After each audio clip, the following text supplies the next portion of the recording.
નાગરિકો લોકશાહી તંત્રમાં શ્રદ્ધા રાખી આથી પ્રતિજ્ઞા લઈએ છીએ કે અમે અમારા દેશની લોકતાંત્રિક પરંપરાઓની મુક્ત અને ન્યાયી તેમજ શાંતિપૂર્ણ ચૂંટણીઓની ગરિમા જાળવીશું તેમજ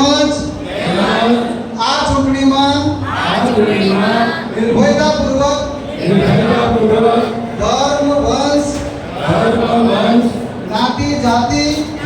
જાતિ ભાષા કે અન્ય કોઈ પણ